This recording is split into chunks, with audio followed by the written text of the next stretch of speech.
Olá, querido irmão, querida irmã, estimado ouvinte. Pela graça de Deus, estamos aqui dando início a mais um trimestre de lições. Lições do Evangelho segundo João, a parte 4. Lições importantes para a nossa vida espiritual, lições que nos falam sobre as cenas finais do ministério terrestre de Cristo e a nossa reação a elas. A lição de hoje, Jesus diante de Anás e Caifás. Vamos orar. Querido Deus eterno Pai, amantíssimo Senhor, na Tua presença nós estamos agradecidos pela oportunidade de estudarmos a Tua palavra. Te agradecemos, Senhor, pelo sacrifício de Cristo na cruz do Calvário em nosso favor. Nesse momento, pedimos, Senhor, a direção do Teu Santo Espírito para que possamos compreender a Tua vontade. Pedimos o perdão dos nossos pecados, em nome de Jesus. Jesus diante de Anás e Caifás. Isaías 53, verso 7. Ele foi oprimido e afligido, mas não abriu a sua boca. Como um cordeiro foi levado ao matadouro, e como a ovelha muda perante os seus tosquiadores, ele não abriu a sua boca. O desejado de todas as nações, página 679. Cristo não falhou, nem se desanimou. E seus seguidores devem manifestar uma fé da mesma natureza, perseverante. Devem viver como ele viveu e trabalhar como ele trabalhou, porque dependem dele como o grande obreiro mestre. A introdução desta lição nos coloca diante do momento mais sombrio e decisivo da vida de Cristo, seu julgamento perante os líderes religiosos, perante Anás e Caifás.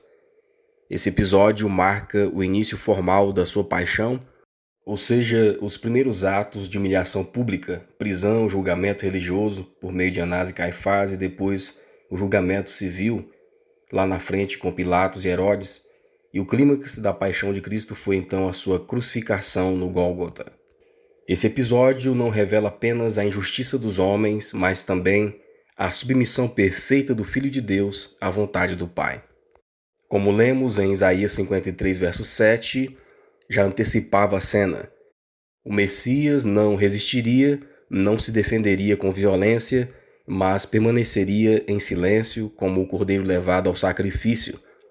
Esse silêncio de Jesus não era fraqueza, não foi fraqueza, mas foi uma demonstração de confiança absoluta em Deus e foi então o cumprimento fiel das profecias. E o texto central do Espírito de Profecia nos lembra que Jesus jamais desanimou diante da rejeição, do ódio e da violência.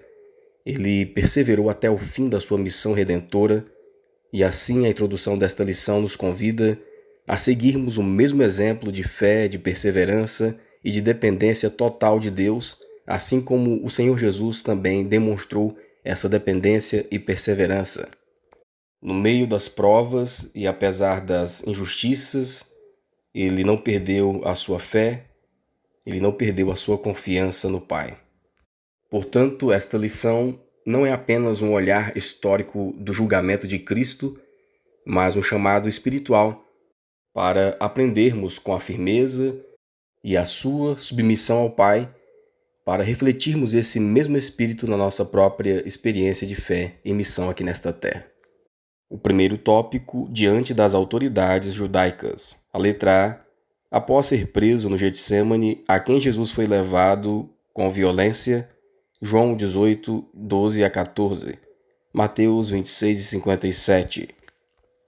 Então a corte e o tribuno e os servos dos judeus prenderam a Jesus e o manietaram, e o conduziram primeiramente a Anás, por ser sogro de Caifás, que era o sumo sacerdote daquele ano. Ora, Caifás era quem tinha aconselhado aos judeus que convinha que um homem morresse pelo povo. E os que prenderam a Jesus o conduziram à casa do sumo sacerdote Caifás, onde os escribas e os anciãos estavam reunidos. Então nós temos aqui que Jesus foi preso, amarrado e levado primeiramente a Anás, sogro de Caifás, o sumo sacerdote daquele ano. E depois foi conduzido à casa de Caifás, onde estavam reunidos os escribas e os anciãos. A nota do Espírito de Profecia nos fala que Anás era considerado o verdadeiro líder religioso devido à idade e à sua influência. e o povo ainda o respeitava como sumo sacerdote. Ele queria interrogar Jesus antes, pois temia que Caifás, mais jovem e inexperiente, não fosse capaz de manipular o julgamento de acordo com o objetivo deles, que era condenar Cristo à morte. A astúcia e a sutileza de Anás, então, foram decisivas para dar andamento ao plano que eles tinham. Assim, Jesus, então, após ser preso no Getsêmani, foi levado violentamente, primeiro a Anás, por sua autoridade moral e política, e depois a Caifás, o sumo sacerdote oficial. Letra B. Quais discípulos acompanharam o julgamento de Cristo à distância? João 18, verso 15. E Simão Pedro e outro discípulo seguiam a Jesus. E este discípulo era conhecido do sumo sacerdote e entrou com Jesus na sala do sumo sacerdote. Então nós temos aqui os dois discípulos que acompanharam o julgamento de Cristo à distância. Pedro e João seguiram a Jesus, e João, por ser conhecido do sumo sacerdote, conseguiu entrar com Jesus no pátio. No jardim do Getsêmani, os discípulos tinham fugido. Apenas Pedro e João ousaram seguir de longe a multidão que levava Jesus. Os sacerdotes reconheceram João como discípulo, mas permitiram sua entrada pensando que a humilhação de Cristo o faria duvidar da divindade do seu mestre. João então intercedeu para que Pedro também pudesse entrar. O segundo tópico, Pedro nega Jesus. Letra A. Onde Pedro se posicionou? João capítulo 18, versos 16 e 18. E Pedro estava da parte de fora à porta. Saiu, então, o outro discípulo, que era conhecido do sumo sacerdote, e falou à porteira, levando Pedro para dentro. Ora, estavam ali os servos e os servidores, que tinham feito brasas e se aquentavam, porque fazia frio. E com eles estava Pedro, aquentando-se também. Então nós temos aqui que Pedro inicialmente ficou do lado de fora, mas quando João intercedeu para que ele entrasse no pátio, ele pôde entrar e lá ele se aqueceu junto ao fogo com os servos e soldados, tentando se misturar à multidão. Alguns discípulos ainda esperavam que Jesus revelasse o seu poder divino e se livrasse naquele momento. Pedro, porém, se colocou no terreno do inimigo ao se aquecer no fogo dos soldados. Ele não queria ser reconhecido como discípulo de Jesus e, misturando-se despreocupadamente, fingia ser apenas mais um dos que prendiam Jesus. Assim, Pedro ele entrou no pátio com a ajuda de João, mas por medo de ser identificado, ele tentou se esconder entre os inimigos de Cristo, assumindo uma postura de indiferença. A letra B. Como Pedro negou o seu Senhor, João 18, verso 17, 25 a 27 e Lucas, capítulo 22, 56 a 60. Resumidamente, nós temos aqui 3 momentos em que Pedro negou ser discípulo de Jesus. Primeiro, para a porteira, ele disse, não sou discípulo. E para os que estavam junto ao fogo, ele disse, não sou. E também para um parente de Malco e outros, ele disse, não o conheço. E ao final da terceira negação, o galo cantou, cumprindo a profecia de Jesus. Antes que o galo cante, você me negará 3 vezes. Pedro então seguia Jesus de longe, ansioso para ver o que aconteceria, mas o medo da própria segurança o levou a negar a Jesus. Ele não queria revelar a sua verdadeira fé e, ao se misturar ao inimigo, ele caiu facilmente na tentação. O espírito de profecia destaca que Pedro teria coragem em uma batalha aberta, mas não suportou a zombaria e o desprezo. Muitos cristãos hoje repetem esse mesmo erro. Escondem a sua fé por medo de ser ridicularizados, e isso também é negar a Cristo. Pedro, portanto, negou Jesus 3 vezes por medo de ser associado a ele, por medo de ser ridicularizado, e sua queda foi resultado de se colocar no ambiente errado, no ambiente do inimigo. Foi resultado de buscar segurança na indiferença e temer a zombaria mais do que defender o seu Senhor. O perigo não começou no momento da negação, mas quando Pedro decidiu se aquecer no fogo do inimigo. A coragem dele falhou não por falta de amor, mas por confiar em si mesmo e se expor ao ambiente da tentação. A lição para nós é clara: quem se envergonha de Cristo em pequenos detalhes hoje, corre o risco de negá-lo em momentos decisivos da sua vida. O terceiro tópico, a conversão de Pedro.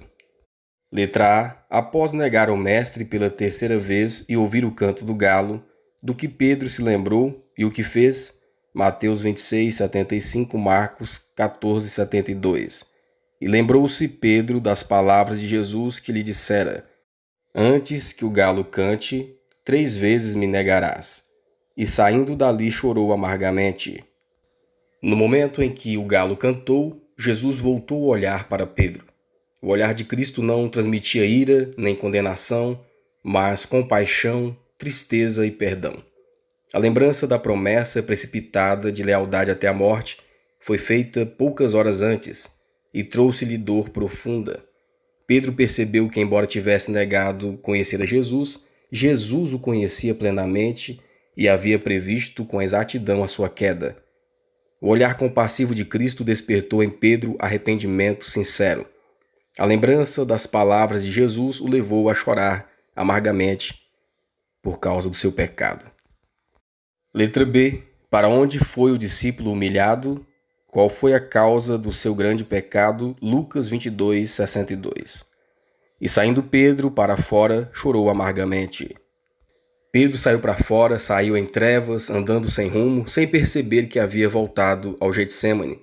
Lá ele lembrou-se da agonia de Jesus, daqueles momentos em que Cristo passou em oração e como ele havia dormido quando deveria vigiar. O seu grande pecado foi resultado da falta de vigilância e oração. Se tivesse aproveitado aquelas horas em comunhão com Cristo, teria recebido força espiritual para resistir àquela tentação. O sono da negligência o deixou frágil, dominado pela própria fraqueza. Então Pedro foi levado novamente ao Getsêmani, onde a sua tristeza se aprofundou e ele compreendeu que a sua queda nasceu da falta de oração e vigilância, o que o levou a ficar vulnerável à tentação. A conversão de Pedro aconteceu no momento em que seus olhos se encontraram com os de Jesus. Seu choro amargo foi expressão de um arrependimento verdadeiro. A sua queda revela a importância da vigilância e da oração constantes para resistirmos às provações. Cristo não olhou para Pedro com condenação, mas com misericórdia, com amor, abrindo o caminho para a sua restauração futura. O quarto tópico, o interrogatório de Cristo. Letra A. Que pergunta Anás dirigiu a Jesus? João 18, verso 19. E o sumo sacerdote interrogou Jesus acerca dos seus discípulos e da sua doutrina. O objetivo daquele cenário era construir uma acusação política contra Cristo, apresentando Jesus como um perigo para Roma, e procuravam então ligá-lo a uma possível revolta, acusando-o de liderar uma sociedade secreta ou tentar fundar um novo reino.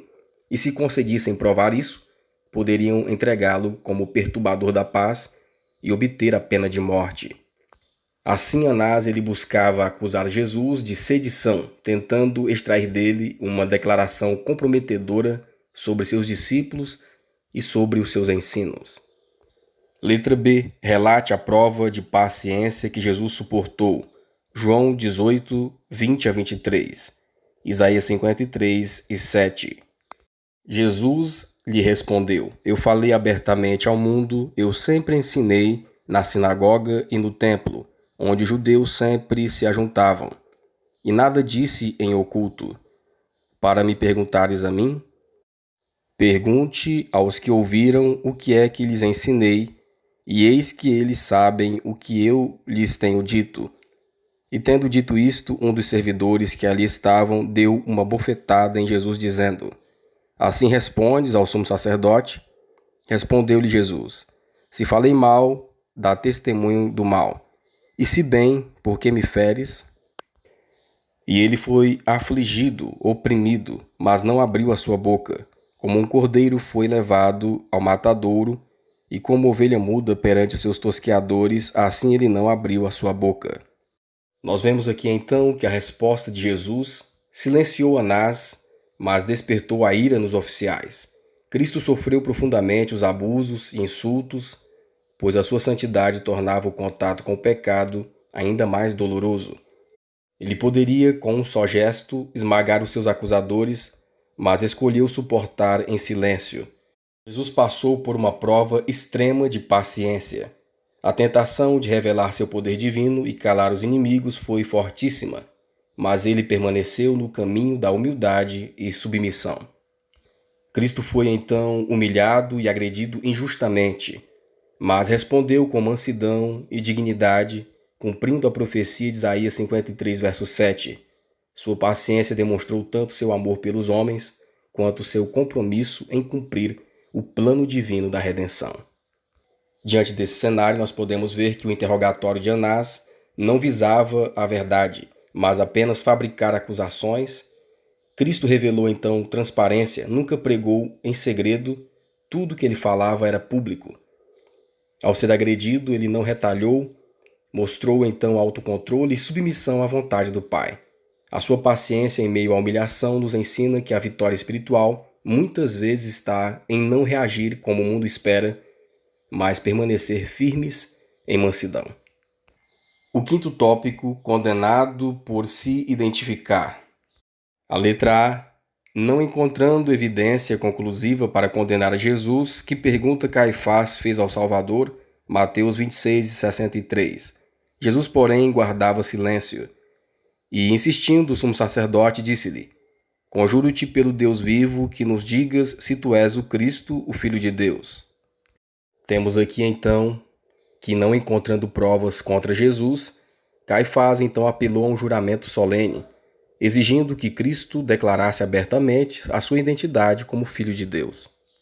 A letra B, qual foi a resposta de Cristo a Caifás e como essa resposta foi usada como suposta evidência contra ele, Mateus 26, 64 a 66. Disse-lhe Jesus: Tu o disseste.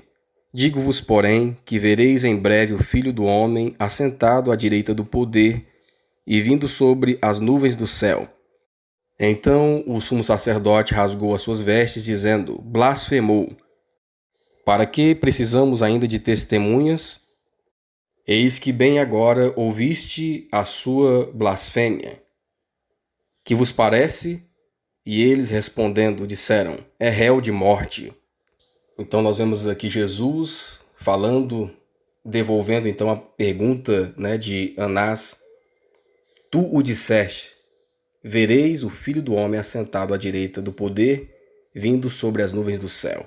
E diante então da fala de Jesus, Caifás rasgou as suas vestes e o acusou de blasfêmia, levando o sinédrio a declará-lo réu de morte. Irmãos, Jesus havia permanecido em silêncio até aquele momento, mas não poderia calar diante de um apelo feito em nome de Deus. Ele sabia que sua resposta selaria a condenação, mas confessou abertamente a sua missão e a sua divindade. A cena, então, cumpriu a palavra de Mateus 10:32. Qualquer que me confessar diante dos homens, eu o confessarei diante do meu Pai. Uma luz celestial iluminou o rosto de Jesus ao afirmar que voltaria em glória. A reação de Caifás ao rasgar as suas vestes foi uma demonstração teatral. Ele usou esse artifício para manipular o conselho religioso e consolidar a acusação contra Cristo. Dessa forma, a resposta de Jesus foi uma confissão solene da sua identidade messiânica e da sua divindade. Essa verdade, porém, foi distorcida e foi usada então como evidência de blasfêmia para condená-lo à morte. Assim nós temos o quadro: Jesus em silêncio até aquele momento, fala no momento decisivo, confessando ser o Filho de Deus. A sua confissão revela coragem e fidelidade ao Pai, mesmo sabendo o preço a ser pago. A rejeição do sinédrio mostra o contraste. A verdade é chamada de blasfêmia e o autor da vida é condenado por se declarar quem realmente ele é. Queridos irmãos e irmãs, ao ser perguntado por Caifás, Jesus poderia ter se calado para salvar a própria vida, mas Jesus escolheu confessar com firmeza: Tu o disseste. Ele nos ensina que há momentos em que o silêncio é prudente, mas também há momentos em que a fidelidade exige a coragem e a voz firme, mesmo que isso traga consequências. A cena mostra que a verdade muitas vezes será rejeitada e até tratada como blasfêmia. Muitas vezes a verdade será distorcida, mas o discípulo fiel deve permanecer leal a Cristo, assim como Cristo permaneceu leal ao Pai. Nós devemos estar prontos a confessar Jesus diante dos homens, custe o que custar. Assim como ele não nos negou, nós também não podemos negá-lo. Queridos irmãos e irmãs, que Deus nos ajude para que possamos compreender a sua palavra. Esse é o nosso desejo e a nossa oração.